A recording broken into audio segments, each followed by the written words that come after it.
Hi and welcome to Car Tantra. India's best-selling electric car is the Tata Nexon EV.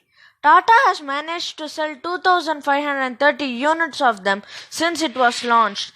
I know it does not sound like a really big number, but it is pretty good considering it is an all-electric car. The flip side is we have forgotten a certain Tata cars. This is because they may have a design flaw or sometimes they are worse than the cars they need to replace. So here is my list of the top 10 forgotten Tata cars. The Mobile was the first Indian-made pickup truck. It was aimed at the family car buyers, but it was not popular with them. Neither with the people who wanted to carry goods around the city, as they went for the 407, which was much more tough and could carry a lot of stuff. The Mobile was powered by the same 2-liter non-turbo diesel engine found in the Sierra. It made only 90 horsepower, which meant it was kind of slow. I just wish that Tata made more power out of the 2-liter engine because it needs to be fast as it has to carry a lot of heavy stuff. The Indigo Marina, which is also known as the Indigo SW, is the estate version of the Indigo sedan. An estate is basically an elongated hatchback that has a bigger boot. The Indigo Marina was one of the first estate cars to be made in India. In a market like India, estates are not that popular because they don't have a good look. But I personally like the idea of an estate because it has much more headroom compared to your average sedan of that size and it has a much more bigger boot compared to an hatchback. So, the best of both worlds. Okay, back to the Marina. Tata discontinued this car in 2010 due to very low sales numbers. The Indigo XL was the stretched version of the normal Indigo. This Indigo XL is the longest car built on the Indigo and the Indica platform.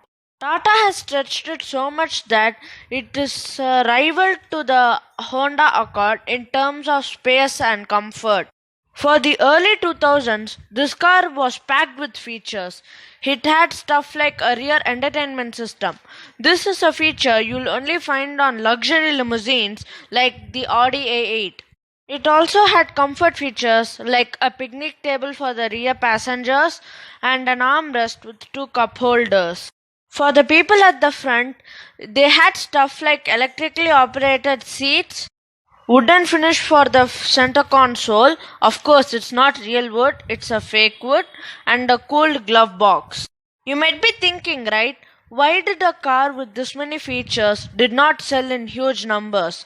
The only reason is this car's main rival, the Honda Accord, was much more reliable. The Sumo Spatio is the 3-row version of the standard Sumo. During its first few months after its launch, the Sumo Spatio did not sell in huge numbers. Hence, Tata discontinued this car within the first year from its launch.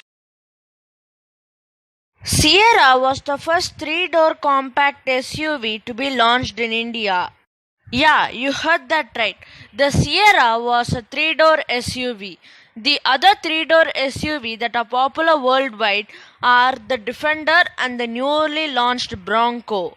The Sierra was powered by a 2-liter naturally aspirated or a 2-liter turbocharged petrol engine.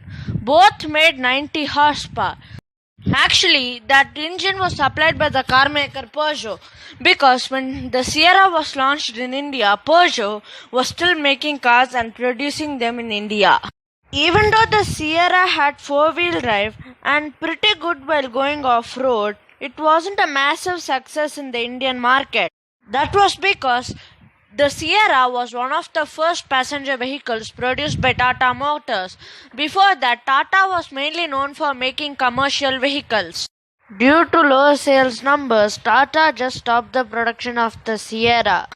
But Tata might bring back the Sierra as an all-new electric SUV.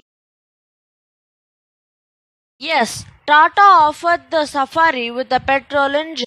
That engine was quite powerful. It made 135 PS, but people chose the diesel over the petrol because the diesel had a better fuel efficiency figure. Hence, Tata just axed out that petrol engine option in the Safari.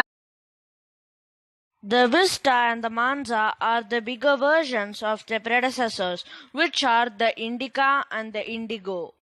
But these cars share nothing with their predecessors. They are built on a completely new platform and have revised styling. They also have a new range of engines. These include a 1.4-liter petrol, a 1.2-liter petrol, a 1.4-liter diesel, and a 1.3-liter multi-jet diesel engine. But the Vista and Manza are pretty similar in design. When you see these cars from the front, you'd never tell which one is the sedan and which one is the hatchback. These cars are pretty similar on the inside too. They both get the same dash design, but the Manza has a soft touch purple colored trim on the dashboard, while on the other hand the Vista gets a beige color soft touch material on the dashboard. Both the Vista and the Manza gets a touchscreen infotainment system on the top end trim, which is by the way is a first in segment feature on both of these cars. As far as looks go, I would side with the Manza because it has a much more premium looking dashboard colors. But if you'd ask me, I would choose the Vista's dashboard because it has the beige trim. That beach trim makes the whole car feel more airy. Other than that, there isn't much difference to the rear seats of the Manza and the Vista. Of course, the Manza has more legroom. This is because the car has a longer wheelbase thanks to the extended platform that is specifically designed for the Manza. The only other feature that you get only on a Manza is the rear armrest. And yes, you have more boot space compared to the Vista. In 2015, Tata discontinued the Vista and Manza, mainly because the Manza's rivals like the Honda City and the Hyundai Verna had a minor facelift in 2015. And the Vista's rivals like the Hyundai i20 and the Suzuki Swift also had a minor facelift in 2015. Hence, they couldn't keep up with the facelifted cars in features and comfort list. Tata, instead of making a facelift of these two cars, they were just replaced